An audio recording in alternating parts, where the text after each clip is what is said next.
Mabilis na aksyon ng San Miguel Municipal Police Station ang nagresulta sa pagkakaaresto ng isang lalaki sa loob lamang ng 5 minuto matapos matanggap ang impormasyon hinggil sa kanyang kinaroroonan. Napag-alaman din, ang suspect ay may nakabimbing warrant of arrest sa kasong rape. Alamin ang detalye ng report mula kay Patrol Woman Mildred Tawagon. Ng mga tauhan ng San Miguel Municipal Police Station ang isang lalaki na lumabag sa Republic Act 10591 o Comprehensive Firearms and Ammunition Regulation Act sa Barangay Sibol, San Miguel, Bulacan nito lamang Sabado 9 ng Agosto 2025.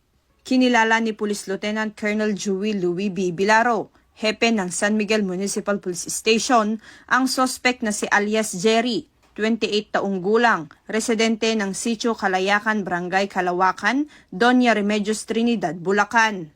Batay sa ulat, nakatanggap ng tawag ang San Miguel Municipal Police Station mula sa Barangay Tanod ng Barangay Sibol hinggil sa isang lalaking nahuling nagbabanta sa kanyang asawa gamit ang baril. Mabilis na rumisponde ang mga nagpapatrolyang pulis at sa loob lamang ng 5 minuto, ay naaresto ang suspect na kung saan na-recover mula sa kaniyang isang improvised handgun na may 3 live ammunition.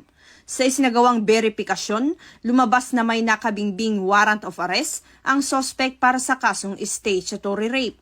Kasalukuyang inihahanda ang kaukulang reklamong kriminal laban sa suspect habang ang warrant of arrest ay ipinatutupad ng mga operatiba ng San Miguel Municipal Police Station.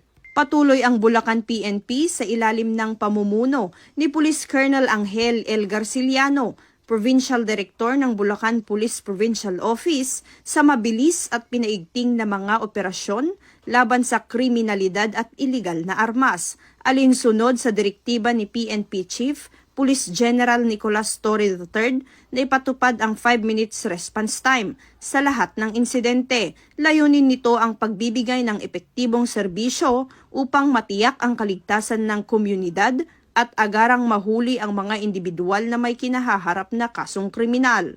Mula dito sa Bulacan Police Provincial Office, ako ang inyong PNN Correspondent, Patrol Woman Mildred A. Tawagon, alagad ng batas, tagataguyod ng Balitang Pulis.